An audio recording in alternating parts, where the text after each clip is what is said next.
Buenas a todos, chavales. Otro viernes más con el Star Citizen Live, que en este caso se llama el grado de las armas. Así que, bueno, vamos al lío. Dentro vídeo.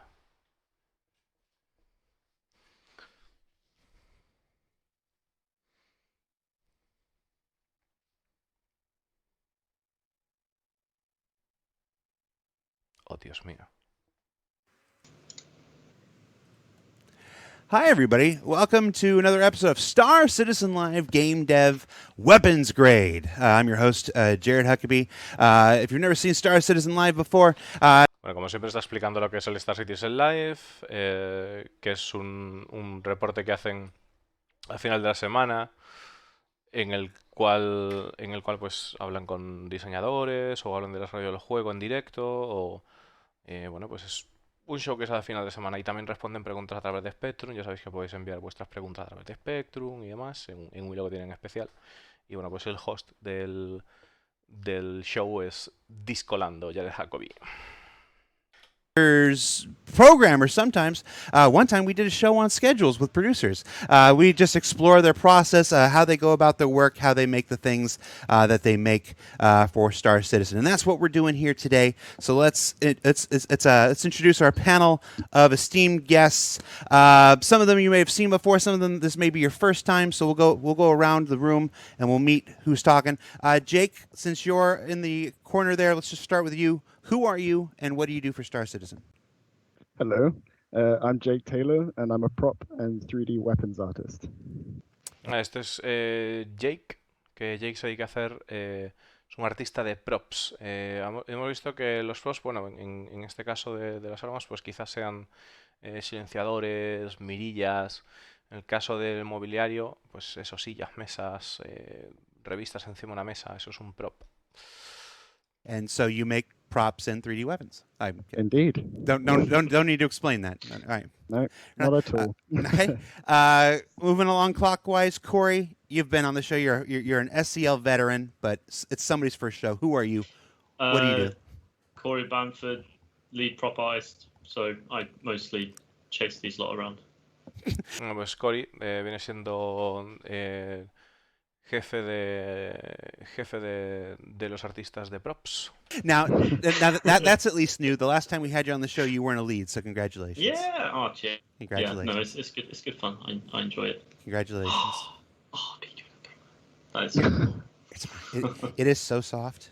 I know that I'm not shilling. This is mine. This is just me. This is me on personal time here. It's very soft.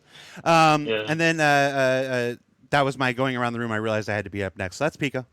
He's a penguin. That's his introduction. And last but certainly not least, David. Who are you? What do you do for Star Citizen?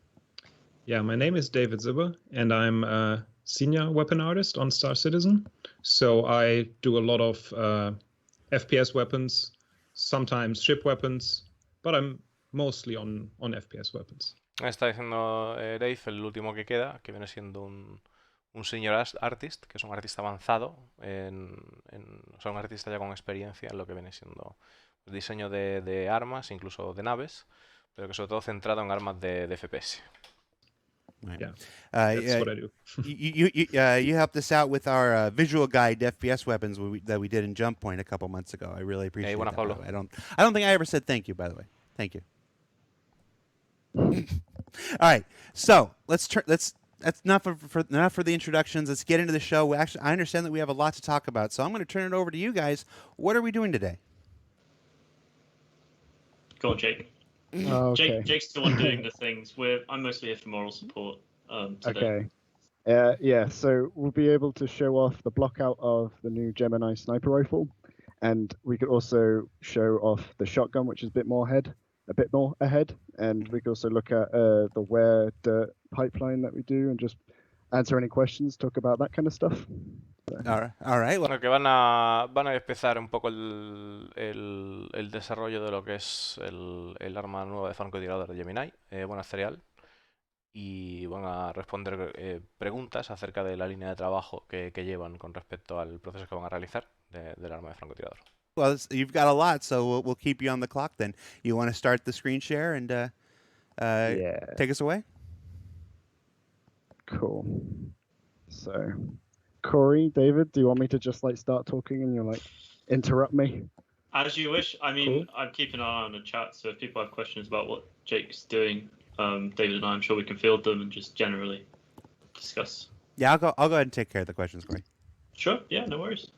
I'm not going to answer like when is X coming out or anything like that. Don't worry. Yeah. Please don't ask us that. We don't know. Yeah. And for folks who want to submit questions during the course of the show, remember you can submit your questions in the chat. Está diciendo lo típico de... bueno, dice Discolando que ya tiene que ya va él a escoger las preguntas que vaya haciendo la gente en el chat, porque pensó el chico que bueno, que las comentaba de que iría mirando las preguntas que iba haciendo la gente, irlas exponiendo y demás. Y lo que estábamos viendo antes, separando, o sea, lo que es el arma separada en bloques, eso es lo que llaman el blockout del diseño, ¿no? Separar por eso en cachos. Ya lo hemos visto en otras cosas, tanto en naves como en armas de naves, cuando las separaban por partes. En plan, pues la parte de atrás, cuánto medía el cañón, cuánto puede ocupar el espacio de ese arma, etcétera. First thing that as an artist we'll see, and this is based off a model as well. So we have the lucky opportunity that our concept artists are also modelers. So we get to take this in and essentially already work off a really good base. So if I bring in the concept now, because right now you're looking at the block out, show selection. This is that model for the render that you see here. And if I show off all the geometry, you can see that when making, no mind was put into making this cheap or clean. Oh, I'm already seeing 1.3 million polygons. Yeah, that's claro, lo que estamos viendo aquí por delante es como 1.3 millones de polígonos, en plan de que es una burrada. Esto sería lo que es el concepto del arma, y luego como que tienen que traspasarlo a esta versión pues menos cargada, menos cara para lo que es el hardware, ¿no? Que sea capaz de llevar el It's a arma. good point you raised, and I want to make sure that gets across there.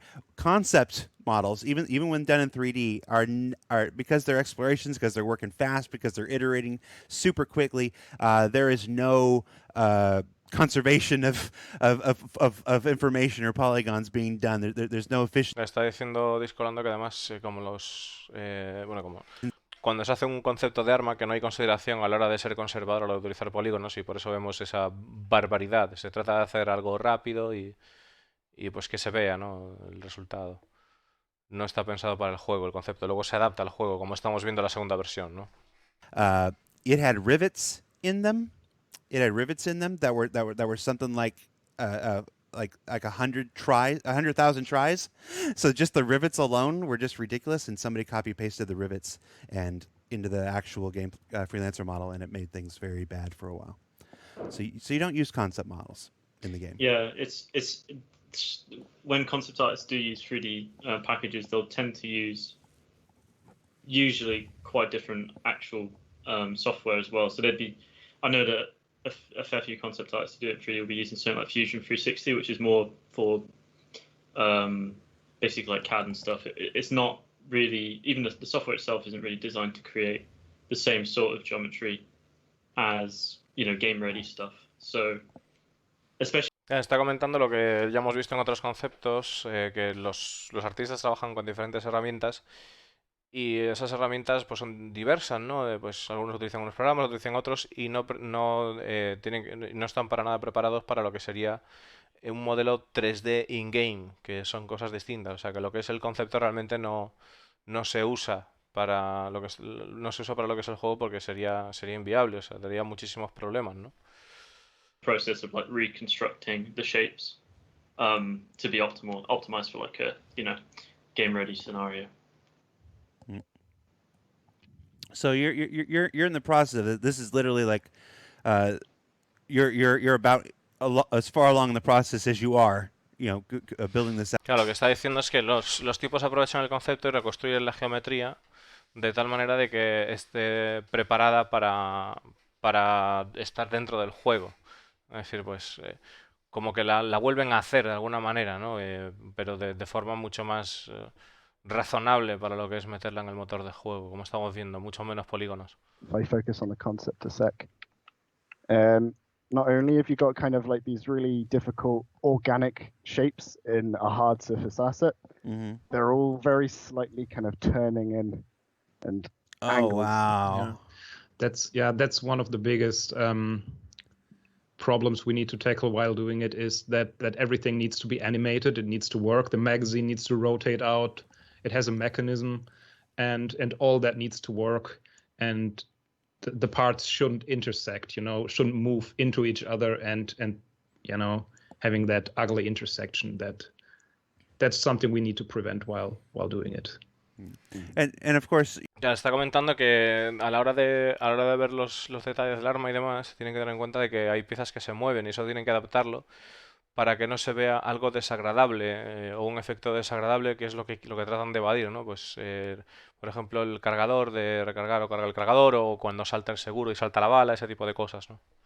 Tienen que tener cuidado a la hora de cómo interactúan las piezas de unas piezas con otras. Already do a rig. A rig is basically a skeleton that an animator can use, and the animator then tests it in engine, and while doing it, we already usually run into issues and see how this works out, and then here we can see that the mechanism pretty nice. Lo que estamos viendo ahora es lo que llaman que el desarrollador tiene que construir un rig, que es como una especie de esqueleto que le permite mover partes del arma, y de esa manera pues puede saber cómo van a cuadrar o si van a cuadrar bien las piezas móviles del arma, que es lo que estamos viendo, cómo las mueve, ¿no? To change, So in this state, it's still pretty easy to change around shapes and rebuild it. Yeah. And for those asking, he's working in Maya right now. Yeah, it's quite interesting because a lot of the assets in Star Citizen, for instance, the ships, props, and environment, typically made in 3ds Max, but character animations and that's all done in Maya. So, for FPS weapons, it makes a lot more sense to be using Maya. You could. Está hablando de que le está preguntando que si todas las cosas que se hacen, o sea, que están usando Maya ahora mismo, ¿no? Que es uno de los programas que hay para hacer diseño 3D. Y comentan que es curioso el dato de que en la mayoría de los recursos que hay implementados en esta Citizen están hechos con 3D Max, excepto los relativos a personajes, animación de personajes, y por eso tiene más sentido, según comenta el desarrollador, el hacer también las armas FPS en Maya, como los personajes.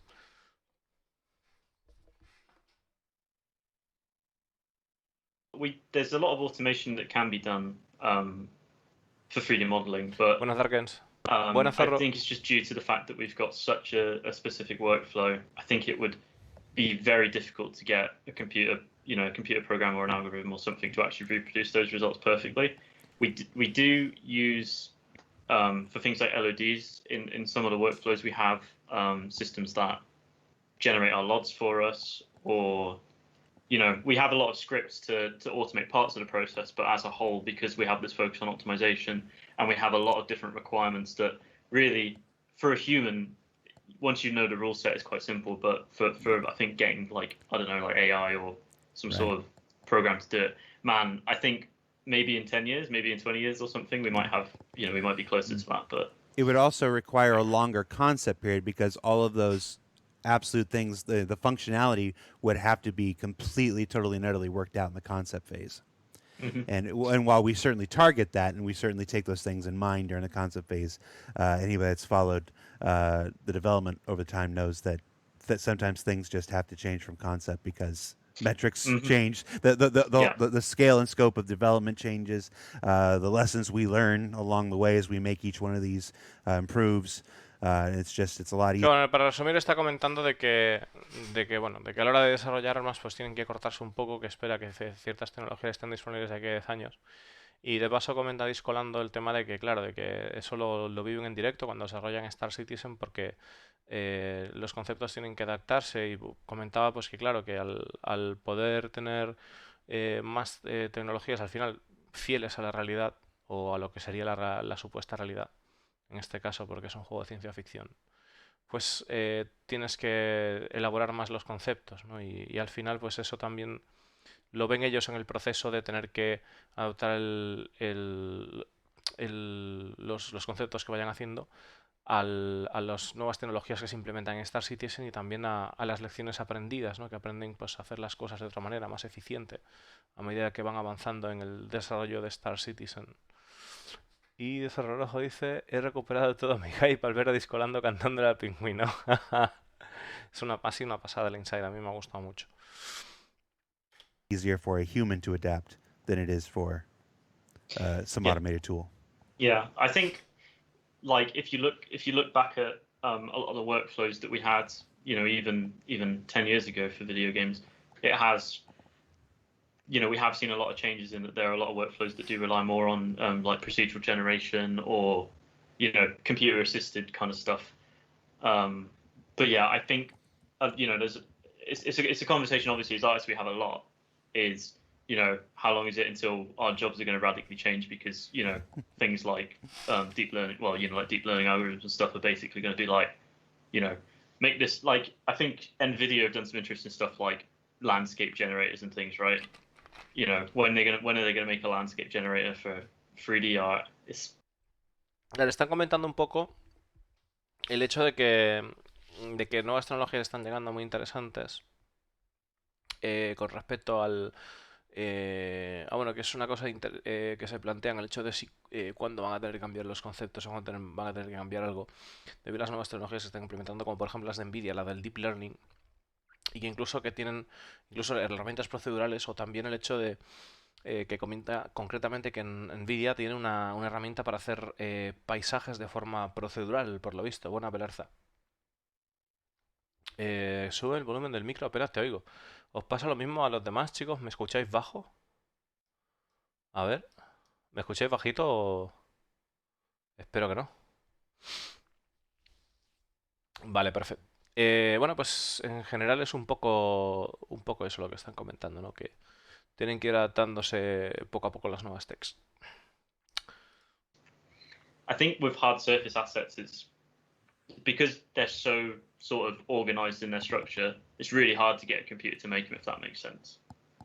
Because I know that sounds kind of counterintuitive, but when you have Que además dice que en el caso de las superficies duras, hard surface, bueno, en el caso del lenguaje, la terminología, pues de este tipo de cosas, ¿no? Que estamos viendo aquí, se refiere a las superficies duras cuando hablan de, pues, de estructuras o piezas metal, como puede ser este arma, y pues algo que sea orgánico, pues puede ser como pues un bioma o un bosque. Entonces dice que es mucho más fácil hacer herramientas procedurales para ese tipo de cosas que una herramienta procedural para una hard surface, una superficie dura como esta, ¿no? an organic asset, it doesn't. A ver, dejar que vea una cosa. Voy a comprobar aquí si está bien puesto el audio del micrófono. Vamos a ver. Y ya, porque igual es que si hay un problema. Vamos a mirarlo ahí en un momentito. Y listo. Claro, ahora me tienes que escuchar de puta madre. Porque estaba bajado el sonido. Ahora bien, ¿verdad? ¿Correcto o no correcto? A ver. Yeah. Vale, vale, vale, vale, vale. Sí, se me había bajado el sonido.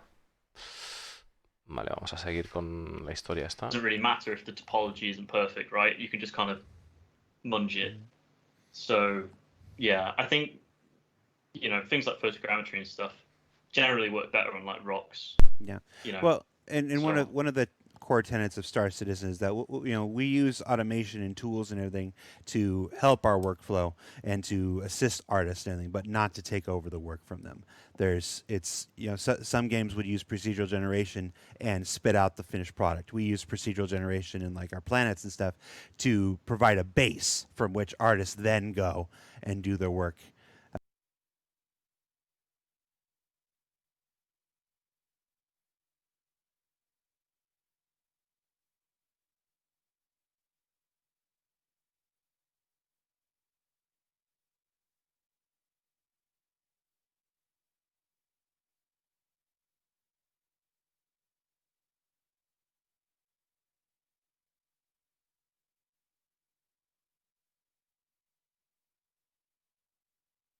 I would say it's along but not to do the work for us. Mhm. At least today, there's no substitute for that human touch. Yeah. Vale, lo que no se me escuchaba es a mí, porque soy un meloncio. Dame un segundo.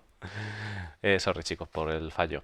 A ver, estaban comentando, discolando, aclarando el punto del hecho de que, claro, de que realmente en el Star Citizen se utilizan herramientas para allanar el camino para los artistas y desarrolladores, herramientas procedurales, pero no para obtener un producto final como se hace en otros juegos, como puede ser el Starbound, ¿no? Que en el Starbound pues tú tienes planetas, que por cierto, si no lo habéis jugado nunca, es un juego en 2D y tal, pero os lo recomiendo porque está guapo.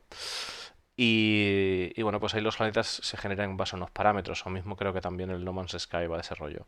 Entonces, en este caso, se ofrece mediante tecnología pues procedural y demás historias, se les ofrece diversas plantillas a los artistas, a los desarrolladores, que luego pues es más fácil modelar a partir de ahí que modelar a partir de cero.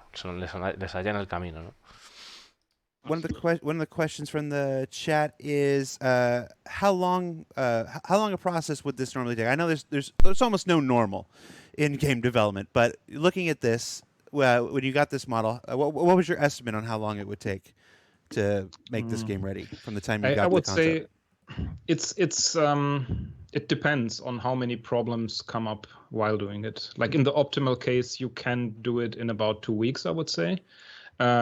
In a non-optimal case where we need to change a lot, where problems come up and we realize them pretty late in the process, that sometimes happens, sadly. It can take up to a month or so.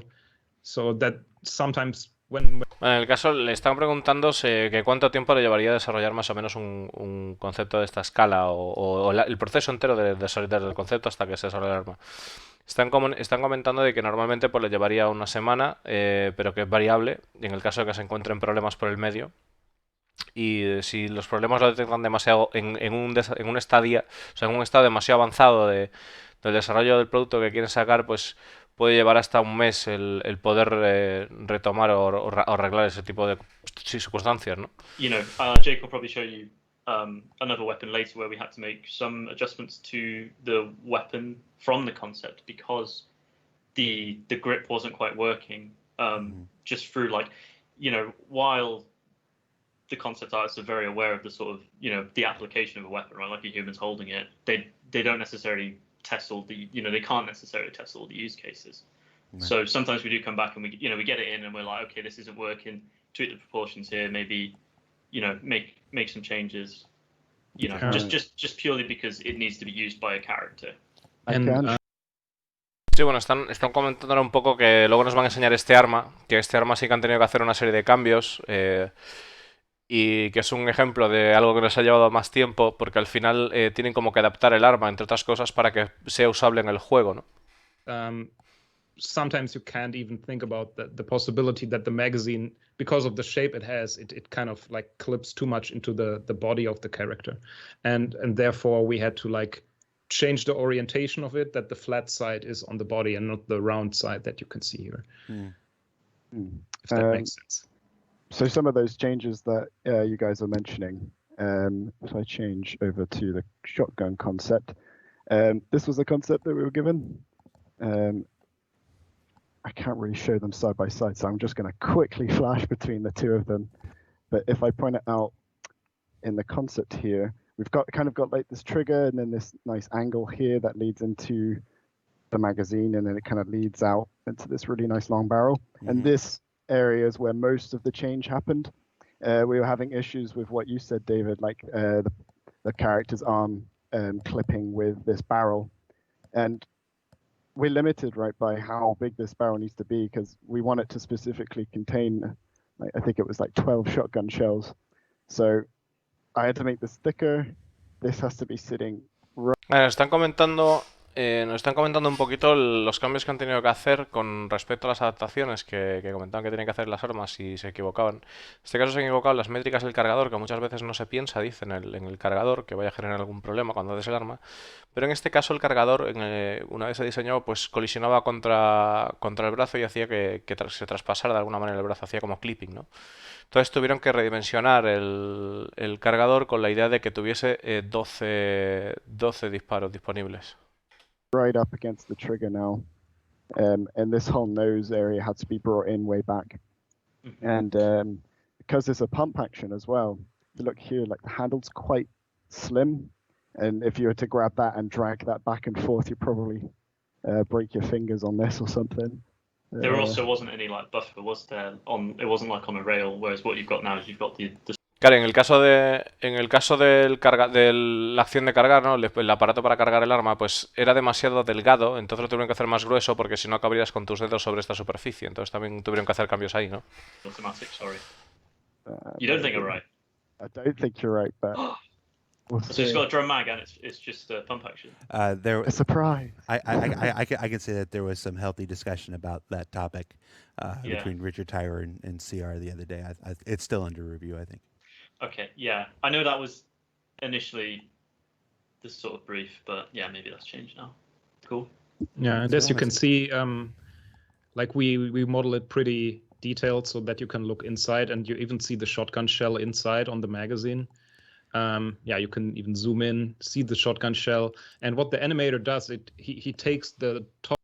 Bueno, al final esto os da una idea de lo que están comentando que incluso podemos ver el nivel de detalle que le dan al desarrollo de este tipo de props, o sea, este tipo de objetos. En caso del arma, pues vemos cómo se ve lo que es, ellos lo llaman el shell, el caparazón del cartucho, que se puede ver aquí, digamos, pues cómo está el cartucho y todo eso, el interior del cañón, o sea, que lo tienen todo realmente diseñado. O sea, si tú lo cerrases a la mitad, un arma de Star Citizen, si la cerrases a la mitad, verías todo el mecanismo, yo creo casi. O sea, es insano el nivel de detalle. Top shell and actually animates it into the chamber. If you like having a slow motion in engine, like by 10% speed, you can see the shell moving in there while the bolt is moving back. Yeah, actually, like this, basically. Yeah. And that is a really nice touch, and most people won't even notice, but it's really cool that we have it in engine, I think. A ver, lo de que lo partimos a la mitad y veríamos todo el detalle, no creo que veríamos todo el interior de aquí, porque igual ahí me he colado yo un poco, pero bueno, sí que están diciendo que el detalle de ver cómo el cargador hace todo el movimiento completo hasta que se mete en la cámara para ser disparado, que es un detalle que indica el desarrollador que mucha gente puede que no se fije, pero es realmente un detalle interesante que estés ahí, ¿no? So you're switching around here. So you're now inside Lumberyard. Oh, we lost the. Oh, there we are. So this is now inside Lumberyard. Yeah. Claro, ahora dice que están dentro del Lumberyard, en este caso. I just let them drop to Que es the el floor motor and de pick them Star up from the Citizen, ¿no? ground, 'cause You're a savage. I'm a professional. Get a table, Jake. The table's right over there. Yeah. But yeah, we fire a shot very, very quickly. See that come out. See a dude's torso through the other side. Yeah. Have a little fun. Perfect dummies, so I can really see how this gun feels. But yeah. It's looking cool. Yeah. Those guys Well- just showed up for some bikini calendar shoot. And you just, Yeah. you got a question from the community here for artists. What are your limitations polygon count wise? This person saw that the barrel's flash hider looked like it had a ton of polygons in it, and then is gaming really moving away from polygon restrictions? Yeah, I think I can say something about that. So you can see on this one, together with the magazine, is around 52,000 polygons, which... Está diciendo de que el caso de cuál es vuestra limitación acerca de los polígonos que podéis utilizar, las limitaciones que hay. En este caso, y además dice que según parece, comenta el que hace la pregunta, que parece que el juego se está alejando de la limitación en plan de que cada vez tiene más. En este caso comenta que el arma tiene 52.000 polígonos.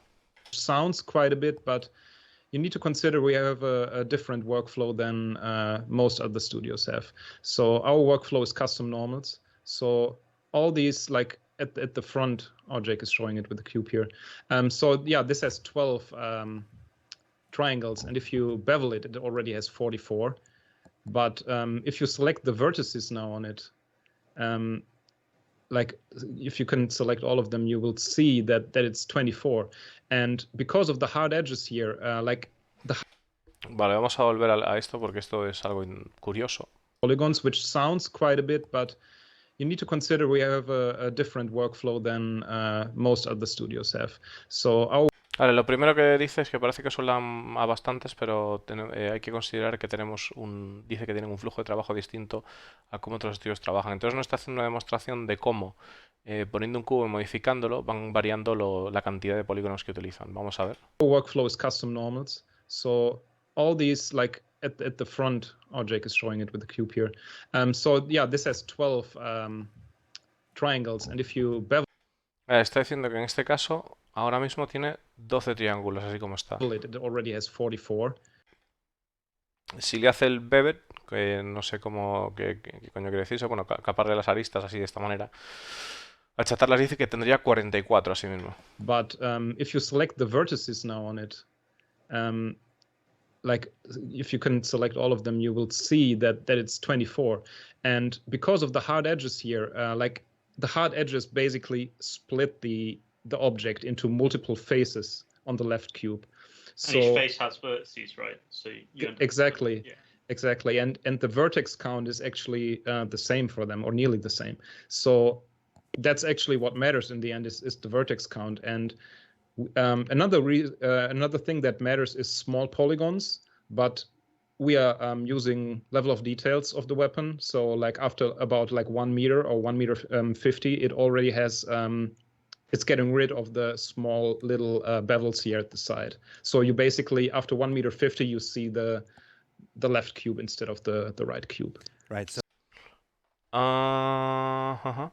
O sea, bueno, está diciendo que al final tiene como una especie de agrupación de que traduce los polígonos agrupándolos de otra manera, o sea, de manera que haga menos, y aparte de eso, cuando tú te acercas a una distancia determinada, pues a partir de 1.5 metros verás el cubo de la derecha, pero si te alejas 1.5 metros verás el cubo de la izquierda, o sea, lo verás mucho menos recargado. Así que pues como que tienen un nivel gradual de detalle que pues que ayuda a engañar un poco a la vista en ese sentido, ¿no? So our weapons use the same Buenas ya, Carburo. LEDs that ships do. So that way when we look up close at it, we can see all the full crazy detail. And then everybody else who's running around in game, they're seeing a lower LOD version until they get really up close. It's also worth mentioning, and I'm not an engineer or a graphics programmer, so I might, this is going to be a layman's explanation, but the advantage of this workflow where you're putting a lot of detail in the geometry, of course it will increase your triangle count, your vertex count. However, in a lot of games, like I said earlier, they actually bake the high poly information into a lower poly version, and they create a texture for that called a normal map, which essentially per pixel will give you like the angle, essentially. Say you have 200 props or weapons in a scene, and you're loading in 200 of those unique textures. It's quite a lot of texture memory. Whereas with our workflow, we do use textures for some things like palm, the materials themselves, and so on, but we don't have like a lot of unique texture memory taken up per asset. So you're actually kind of, we're basically taking up more overhead in terms of poly count, but we're also reducing the amount of texture overhead in a way. So it's kind of swings and roundabouts. I think hardware is a huge part of that, and that's not really a topic I'm, hugely educated on, like to, actually, En resumidas cuentas, lo que están comentando es que tienen un sistema para de alguna manera de que sí, puede que tengan polígonos y demás, pero que también utilizan un sistema para reducir la cantidad de texturas. En el caso que imaginaros que tuviéramos 200 props en el escenario, pues hay un montón de texturas ahí, pero bueno, pues al final es lo de siempre. A la hora de alejarse o demás, pues veríamos una agrupación de esa textura, como hemos visto. Yo supongo que lo hemos podido ver también en los mapas y demás, que cada vez están, o sea, en los mapas, en los planetas y demás, que cada vez están más definidos. Aquello que nos habían explicado las capas allí hace mucho tiempo y demás, de que se iban agrupando por capas, y luego pues a medida que te ibas acercando se iban apareciendo todas las capas diferentes, las diferentes texturas, ¿no? Más bien así por ese rollito. what modern specs are for graphics cards, and it's a difficult one to really explain as an artist, but essentially, like, we're kind of prioritizing reducing texture memory versus the amount of triangles we have. Yeah. In a question. Y bueno, aparte, el tema de que dice que también pues el hardware juega un papel fundamental en este tipo de cosas, de cómo se pueden mostrar o que se pueden mostrar. Y bueno, pues que trabajan en base a la distancia, ¿no? Que es lo que hacen, la distancia visionada, por así decirlo. Es lo que entiendo yo que está diciendo. That asks to look behind the curtain and see if Oz is really there. For the magazines, do the weapon magazines actually have individually modeled rounds inside them? And do they move out of the magazines? We need to trick it a little bit for like not having too many polygons. So the top round is usually modeled completely, and the one under it has a little bit less details than the top one. And if you go even deeper into the magazine, you maybe even have a cylinder with the red stripes. Claro, está comentando en el caso de los cargadores, si los cargadores tienen todas las balas en el interior, y comenta que realmente están haciendo un poco de truco en ese sentido, que se vería lo que es el primero que se ve fuera se ve con más detalle, el siguiente que está en fila para ser cargado se vería con menos detalle, así sucesivamente hasta incluso no ver ni siquiera el cilindro dentro de lo que es el cargador. So if you have like a glimpse from the side, you can still, in this case you can still see it pretty good, but on some magazines it's the shadow is actually taking away the detail anyway, so you can use more less details the deeper you go in. Entonces dice que en este cargador, si vienes de lado, sí que puedes ver lo que sería la munición dentro, pero que bueno, que hay otros cargadores que producen más sombra e incluso puedes reducir la cantidad de detalle necesaria para mostrar algo creíble, ¿no? Yeah, for things like grenade launchers and such, where all the not bullets but rounds are visible, they'd have to be modeled in. Yeah. But in terms of like the capacity and stuff is stored as a value somewhere, so they're kind of there, but sometimes they're not drawn. Sorry, go on, Jared. No. That's it. You do what you got to do to squeeze every ounce of performance. Claro, luego en el caso de los lanzadores de granadas o los lanzadores de misiles, por ejemplo, sí que se ve todas las municiones que tiene, pero es un tipo distinto de arma, ¿no? Still optimized quite a bit, so we're not using a heavy load of textures like Corey said before, which can in some cases, if you use a 2000 by 2000 resolution or 4000 by 4000, you can easily get to like 100 megabyte per weapon. And if we have like 100 weapons in game, it gets too heavy, and we had to like think about ways of reducing it. So, and our workflow with the custom normals is really scalable. You can use it on weapons, you can use it on buildings, and on. It doesn't matter really what you do with it. It all works. Yeah, and that's why it's so strong, in my opinion. Mm-hmm. Yeah, it's quite the scalability is really important, especially for say props, for instance, where you have like, I don't know, an absolutely obscene amount of them.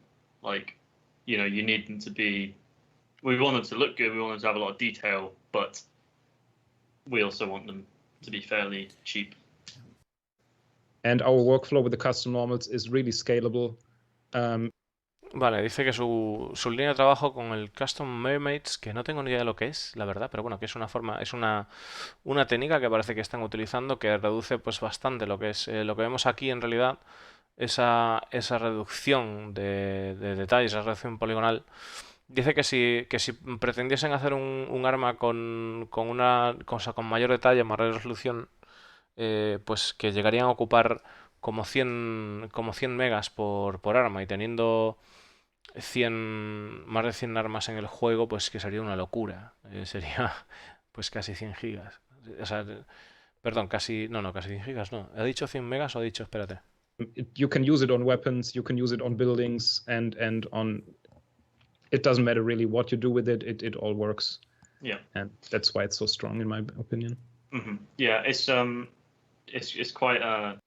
Cago la leche, tiene que estar más atrás. Lo quiero averiguar, chicos. For the magazines. You maybe even is actually a heavy load of textures, like Corey said before, which can, in some cases, if you use a 2000 by 2000 resolution or 4000 by 4000, you can easily get to like 100 megabyte per weapon. And Vale, 1000 megas por arma. Vale, 1000 megas por arma. No, no, 1000 megas no, 100. Sí, sí, 100 megas por arma. O sea, 100 megas por arma. Dice que sería if we muchísimo. have like 100 weapons in game, it gets too heavy, and we had to like think about ways of reducing it. So, Sí, and our efectivamente, workflow sí. with the custom normals is really scalable.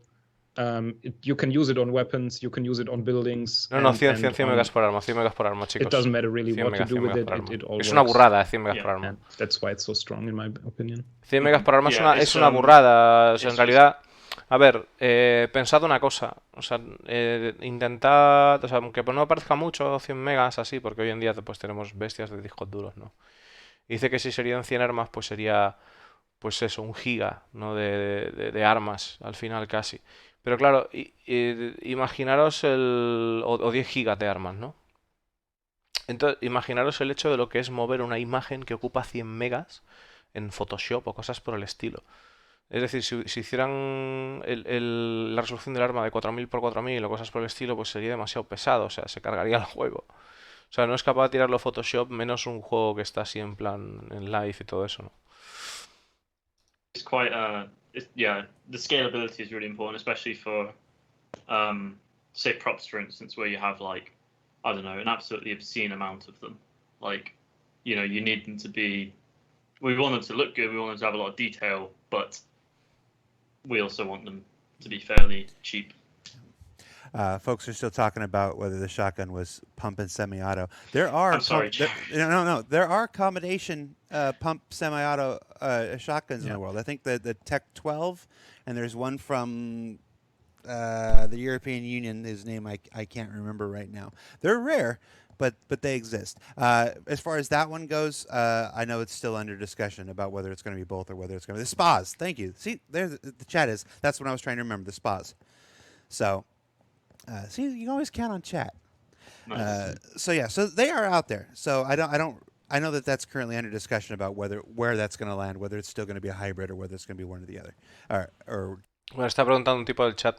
Bueno, aparte que dice que esta tecnología también lo utilizan, o sea, es escalable a edificios y demás, u otro tipo de props, de reducción, ¿no? Digamos, de recursos utilizados.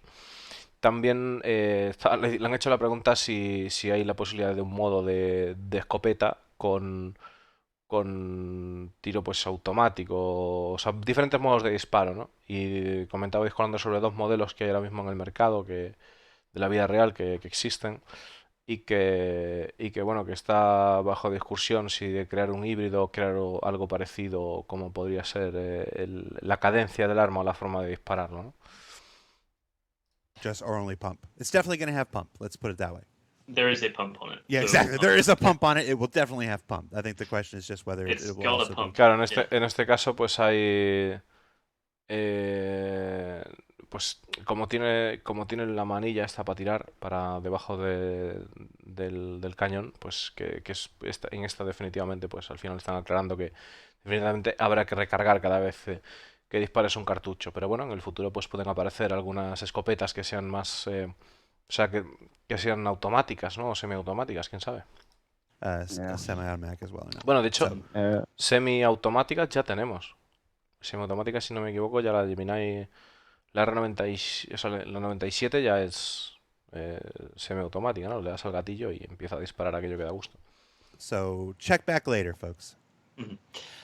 One thing I wanted to say as well, those who are paying Creo real que es semiautomática. close attention, you probably saw that I did some work and they pretty much went back on it all. And that's just going to happen sometimes. A lot of the time you'll try and tackle a situation, realize that it won't quite work, and then you'll just tackle it in a different way. So I tried to get rid of the negative space on this shape here first, and then with this shape here, and try to combine them and realize, oh, that's not going to work. I'm going to do it this way instead. And now I can get rid of that negative space once these two pieces are combined, and little things like that.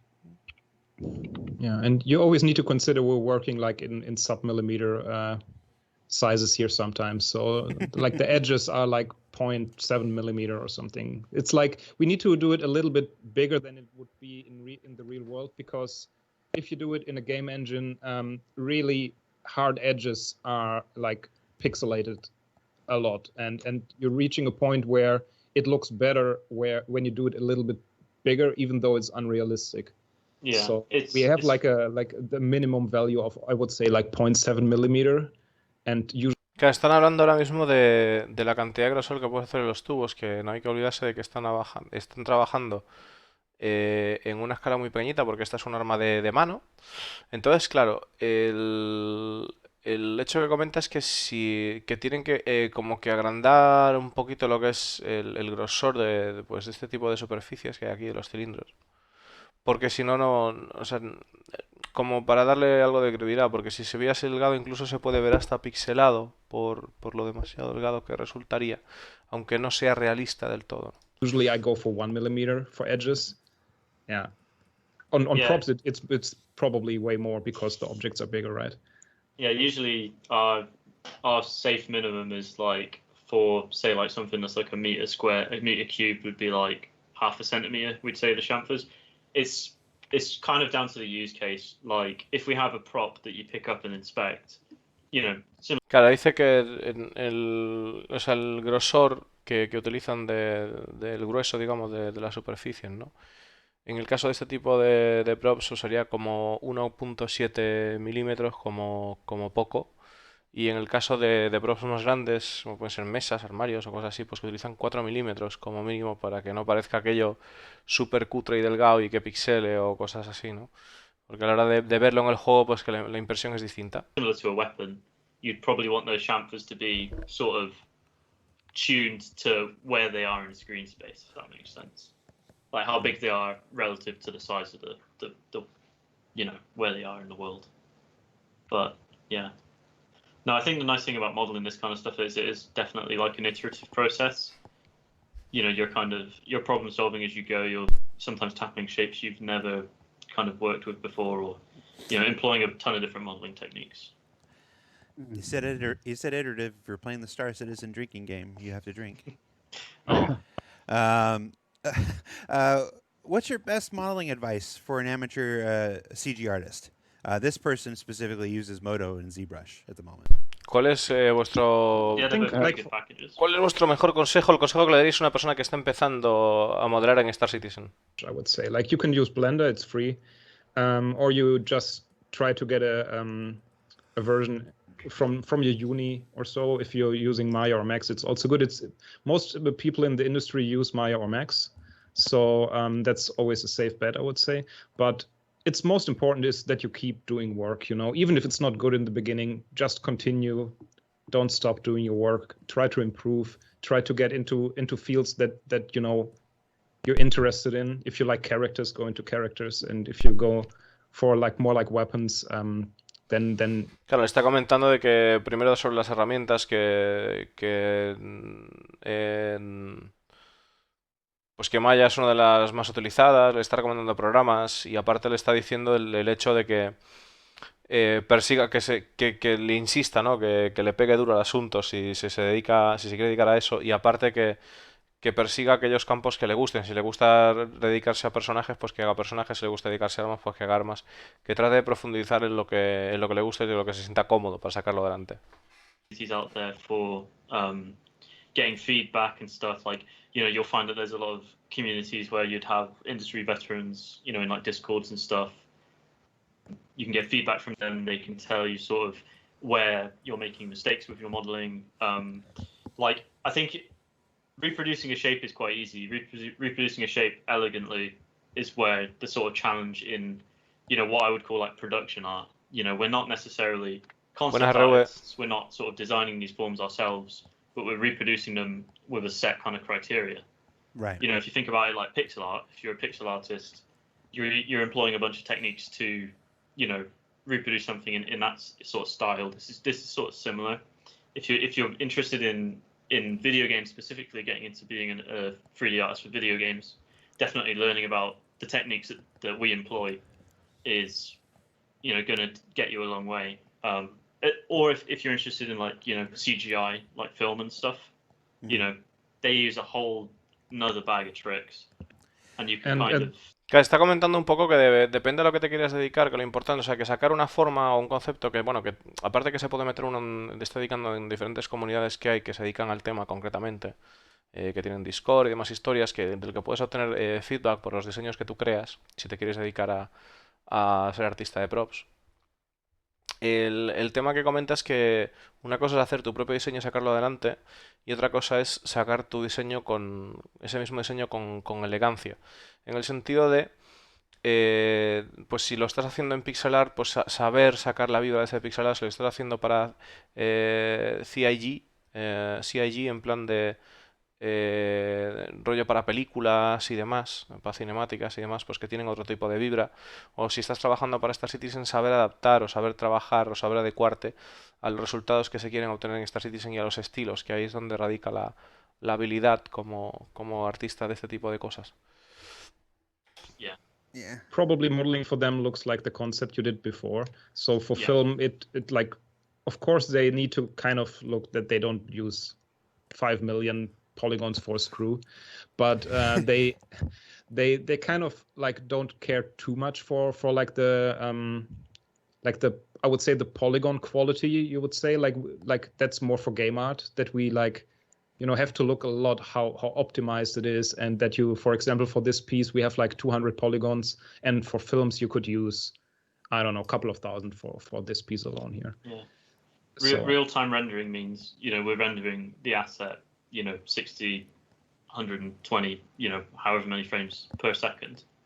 So it's very specialist hardware doing a very sort of specialist task. For films, it's like they chuck it on an offline render, it just chug. They'll have like a server farm. It'll just be absolutely chugging away, So they can render like, an hour of footage over, 20 computer weeks or whatever. I'm not sure what the ratios are. I'm not too up to date on the like film industry specs, but for games, it's got to run, and it's got to run a frame rate that is sufficient for people to actually interact with it.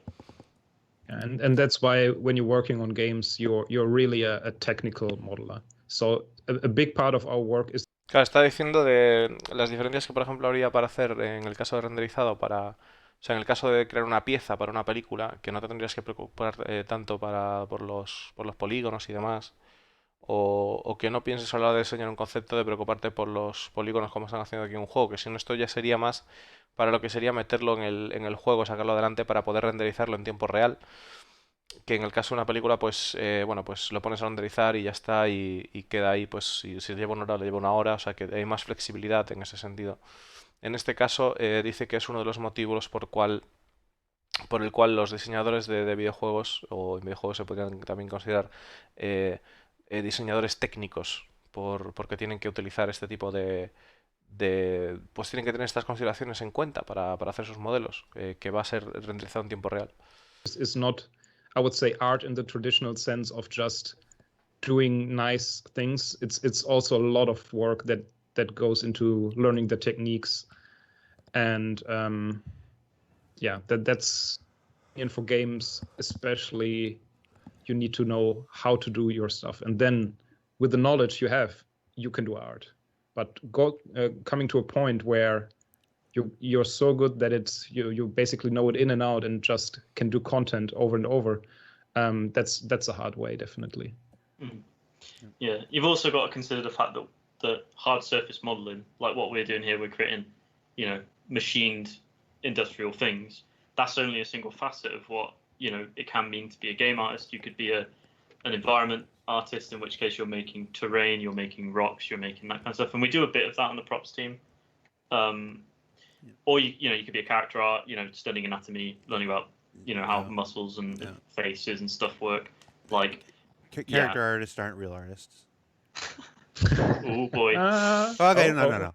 Character concept artists aren't real artists. We'll make it very specific. Character concept artists in LA aren't real artists. We'll just I don't want to start a war with those guys. We'll just narrow it down right there. We're good pals. You're trying to drive a wedge between us, Jared, and I'm not going to let it happen. Between you? Bueno, está comentando de que al final, pues depende de lo que quieras enfocar, pues tienes que también estudiar diferentes materias o enfocarte en trabajar diferentes cosas, ¿no? En el caso de si quieres hacer, pues, rocas o cosas así en plan de entorno, o es artista de entorno, pues que te enfocarás en otras cosas. Si, por ejemplo, quieres hacer personajes, pues te enfocarás en anatomía, en cómo los músculos se mueven, tendrás que estudiar ese tipo de cosas para poder sacar adelante conceptos y demás. I'm the one that's going to hear about it. Yeah. Um, do you guys typically do high poly to low poly bakes even on unique assets like weapons, props, stuff like that, or do Nah. you ever use like a mid poly no bake workflow? Yeah, that's all our work is. So what Jake's doing now is he's making like basically we use this thing called custom normals or weighted normals, where essentially your big flat faces you point the normals straight, and then you'll have like a single sort of 45-degree angle edge, and then the normals will be kind of facing towards the larger surfaces, and it'll fake a curve essentially. So we don't bake any of our assets because I've got, I don't know, 1,000 props, and if each one had its own texture and you were like, okay, load all the props into this level, it would just go and then it would die. So yeah, we tend to we only really bake unique assets when it's either something really special for Squadron or it's an organic asset that you wouldn't be able to throw enough triangles at it to do it justice anyway, and it would end up cheaper just streaming in a texture. We didn't quite talk about POMs before. It's like a way we do details. So POMs is a short form of parallax occlusion mapping, and we use it for stuff like, especially that goes in. You can see these indents here, and what we do is like we kind of model a high poly. That's the only case where we use it. That's why I came to it now. And so you can see that they have like that it really has perspective. It really goes in, and that is because it has a height map. Basically, everything that's low is black, and everything that's high is white. So yeah, you can even if you zoom in, it still looks super cool because it's Nos really. están comentando dos cosas. Primero, por un lado, están comentando del hecho de que a la hora de utilizar o sea, de hacer este tipo de cosas o de recursos, que digamos que tratan de aprovechar de fuentes que ya tienen creadas, a no ser que solo crean un recurso único en el caso de que sea algo muy especial o como por ejemplo para Escuadrón 42. Y luego están hablando también de pumps, que los pumps parecen ser, bueno, que es algo de el parallax, o sea, el parallax, perdón, creo que es parallax, me parece que se llama parallax, que viene siendo, bueno, cuando tú tienes, o sea, resumidas cuentas, si tú tienes un juego de plataformas, ¿vale? Pues, y esta es la pared, ¿ok? Cuando tú vas avanzando, pues la pared se mueve más rápido, se mueve a distinta velocidad que lo que es la plataforma por la que tú vas avanzando. Entonces, eso da una sensación de profundidad. Eso lo podemos ver también en el caso de Área 18 en el juego. Podemos ver cómo hay ese movimiento en las luces de los edificios y demás, que es otra forma de parallax.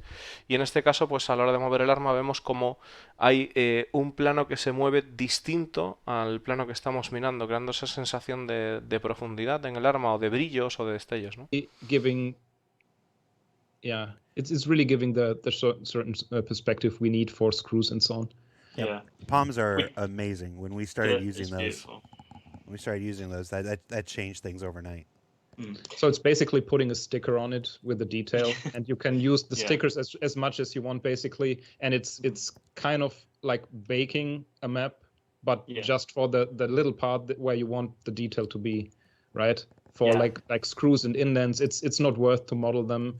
It's really easy for us to just. Yeah. Oh yeah, Jake is offsetting them. Yeah, there you go. So yeah, so just to make sure folks are getting this here, the screws and everything, a lot of those indents, they're not actually like modeled. It's a sticker that goes on, and then it's like an it indie using sticker. parallax. Yeah. And the beautiful thing about having it as a sticker is it's not unique to that single set of pixels. You can place it wherever you want on the weapon. So you can have a bolt that is 64 by 64 pixels of texture memory, and you slap it on like 90% your asset on like 1,000 props.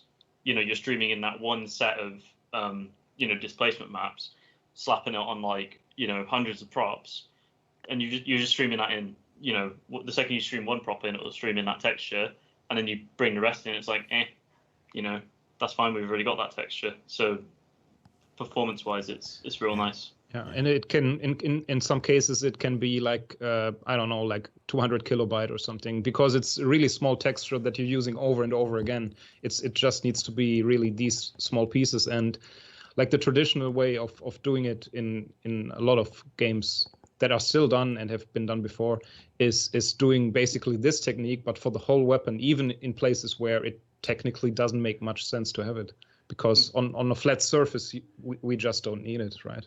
We don't need to tell the engine that a flat surface is flat because it's already flat. Yeah, if that makes sense. Yeah. Vale, aquí hay una cosa interesante que a ver si soy capaz de traducir más o menos. Bueno, el caso es que dice que estos son como stickers. O sea, sticker, bueno, un sticker es una pegatina o algo así, más o menos decirlo. O sea, que realmente no son tornillos. Y vemos cómo pueden trabajar en todo ellos a la vez y que realmente esto se ahorra recursos porque esto y esto beben de lo mismo. Entonces, al beber de lo mismo, como que gastan mucho menos recursos, que es lo que está comentando, como si en vez de, o sea, y además que lo puedes poner por cualquier sitio, que no es que realmente fuese como un diseño y hecho, sino que es como una pegata puesta encima, ¿ok? Y que eso pues ahorra recursos.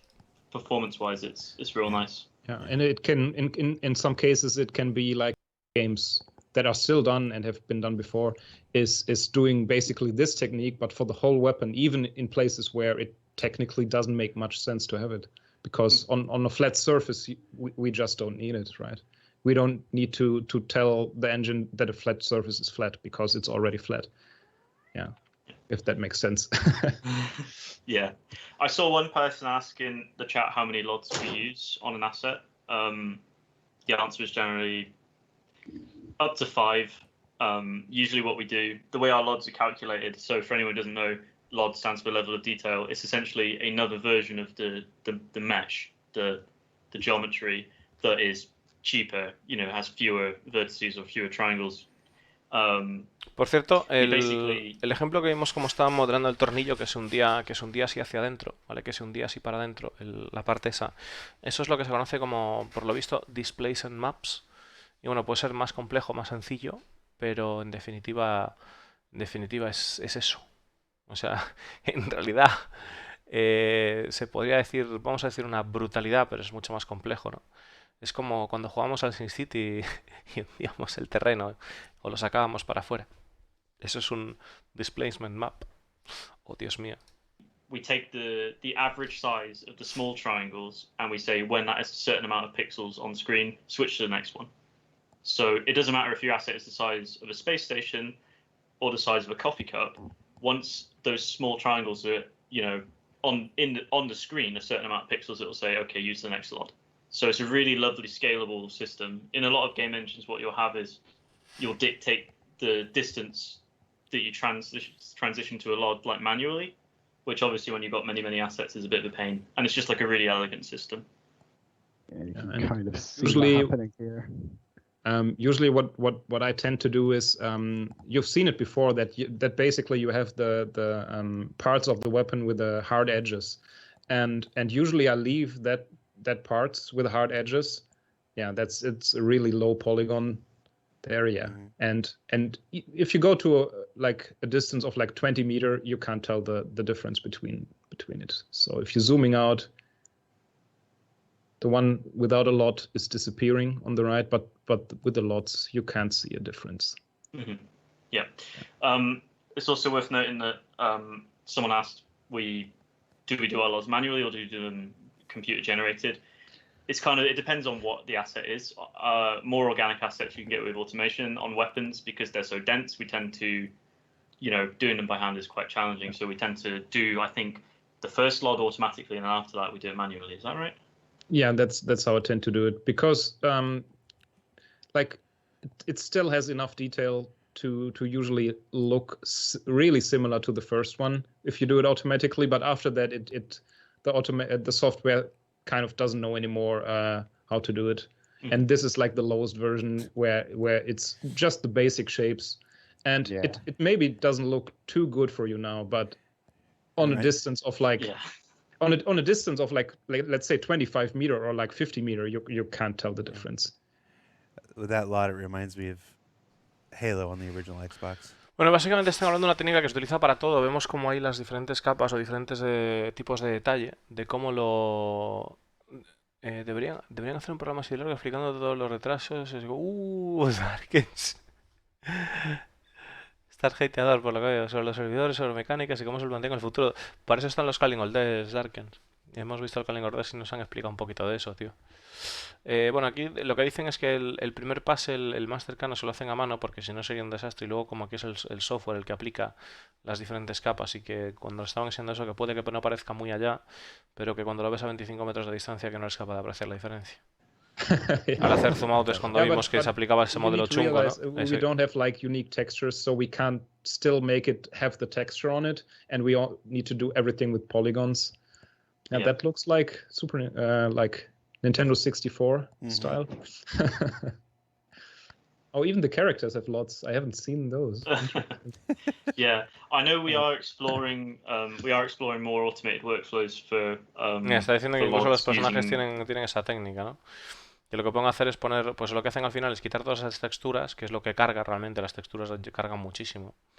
Y pues hacer una masa solo de polígonos, que incluso los personajes tienen ese tipo de cosas, que es lo que estábamos viendo allí. Like Houdini, that's quite exciting.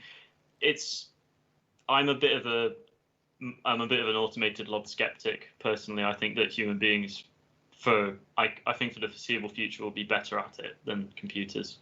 Obviously, it's not. It takes a long time, and it can be automated, but the results often are not as good. So you'll have more, like in some games, you have more obvious popping. When you're moving away from an asset, you might see it like deform wildly. We try our best to make our LODs unnoticeable, and there's a lot to keep track of. Yeah. Nice one. Did you just steal that joke from the chat? Yes, I stole it from Don Stealer. I always steal my puns from Don Stealer. You're not getting away from me, man. No. I've called it out before. Okay. Don Stealer is in chat every Friday just to provide me with the worst puns possible, and I steal them freely. Nice. Good. Pun stealer, Jared. I think can show off the wear and dirt as well now, because we've done quite a lot of modeling, so we can show off a bit more texture stuff. Yeah, we got like 15 minutes left, Jake. So, do you want to? I thought we were going to make a weapon skin as well, but that's going to have to wait for another one, isn't it? We got. If time runs out, we can do it again, of course. Yeah, weapon skin. I really wanted Jake to make like a leopard print weapon skin or something.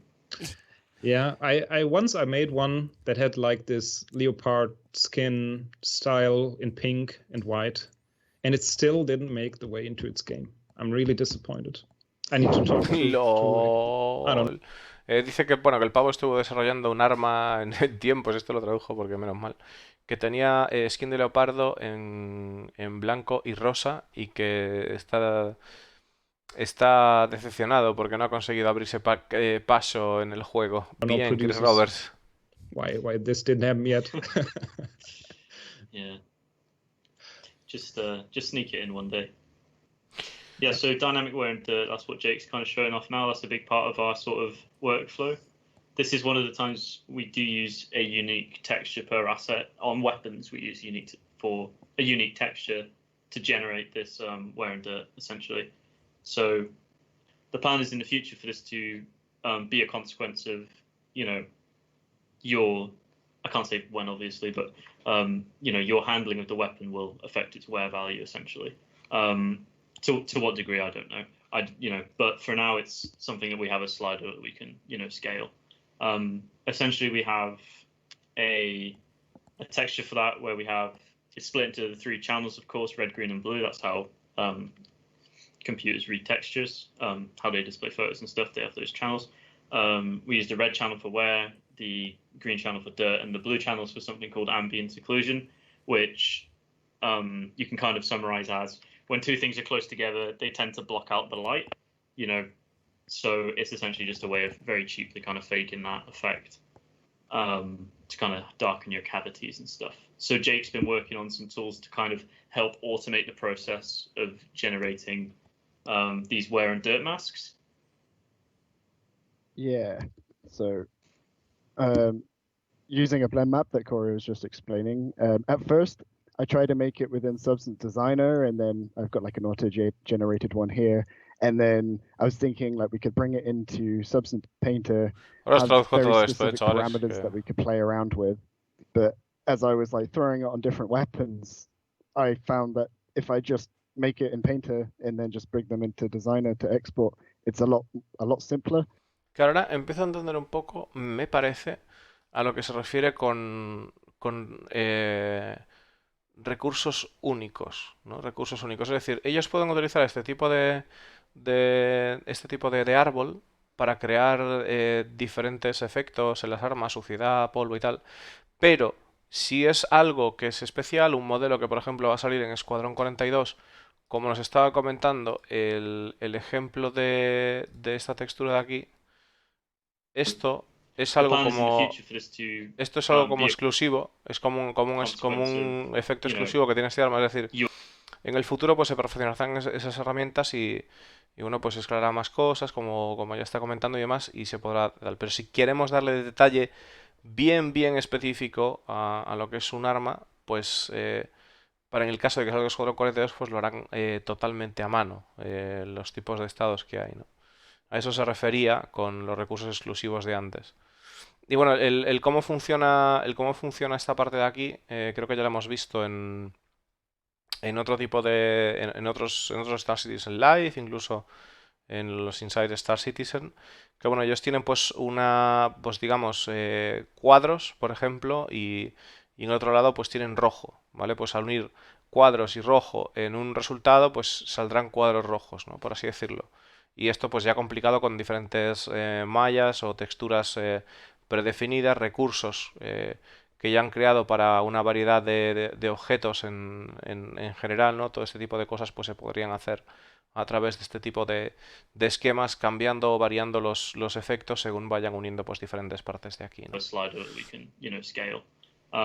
Essentially, we have a texture for that where we have it's split into the three channels, of course, red, green, and blue. That's how Vale, y computers read ahora textures. que creo que se están empezando a enrollar, And often the simpler, efectivamente, really, se están because empezando a let's enrollar, say you've left a weapon out in se están empezando a a enrollar. version of it. So it kind of depends. For now, this needs to be like usable on basically every planet we have. But in the future, A ver. then the where, when it's now kind of a bit beaten, over lubricated, kind of, nasty, but not, Exactly. yeah, not but like that's also something we talked about, that we maybe in the future can, like, depending on the planet you're on, you have different kinds of wear and dirt, and that it's like if it's like a planet where you have a lot of rain, then the wear, when it's now kind of a metal or compound that you have under it, it can maybe change to a more rusty version of it. So it kind of depends. For now, this needs to be like usable on basically every Claro, está comentando de que lo que estamos aquí viendo, los efectos estos que hay, por ahora tienen que ser usable en cada planeta, o sea, en todos los planetas que hay, pero en el futuro están pensando en que cada planeta, pues, imaginaros que hiela, vamos a poner hiela, ¿vale? Hiela pues tiene polvo blanco y demás, bueno, pues que la suciedad de las armas o de las naves o de lo que sea, pues tenga las características de polvo, pues de esa geología que tenga. En el caso de Deimar, pues sería otro tipo de suciedad. En el caso de un planeta selvático, pues, o de un planeta que, pues, una zona lluviosa, pues, o barro, o más cosas, ¿no? Entonces, más específicas incluso para, o sea, como una serie de recursos para cada planeta. No sabemos si lo van a llevar ya también a las zonas, pero eso la verdad, pues pinta bien. planet we have. Vamos a pegar other otro salto de folks, estos but mágicos. you are here building, making sure that all of your stuff is ready, and Otro salto. Otro salto. we don't necessarily. We have a lot of, talented and people with many different skill sets, kind of. Otro salto. I'm the one that abuses that word. One of the chats, we're wrapping up here. Are there any Easter eggs on the weapons you guys have made that you'd like to share? I've put my sort of name, my abbreviated name, in a few serial numbers, but that's pretty much the most fun I've had. I'm very pedestrian. Vale, están preguntándole si hay algún tipo de sorpresa en el arma que podamos encontrar y tal, y dice el desarrollador que ha puesto su nombre al lado del número de serie de algunas armas como firmada y tal. Si podemos encontrarnos alguna sorpresita de ese rollo, ¿no? En algún arma. Alguna cosa curiosa o algo así, ¿no? When it comes to, Vamos pa'lante, someone. pa'lante. For modular weapon parts like scopes and suppressors and stuff, is there a version for each? Is there a version of each weapon for every configuration of modules, or are the modules in game actually modular? Wow, this question goes around circles a couple times. Yeah, it's so we have a kind of an item port system. So we place helpers on the weapons. So you can, in this case, you can customize it, and you have the points there, the attachment points, where you can actually put a different model. So you can put a laser pointer on it, or like a flashlight, and at the front. Not every weapon supports suppressors or muzzle brakes, but in this case it works because it's a ballistic weapon. But some weapons just are not really are just too big, or are not the kind of weapons where you would put a silencer on.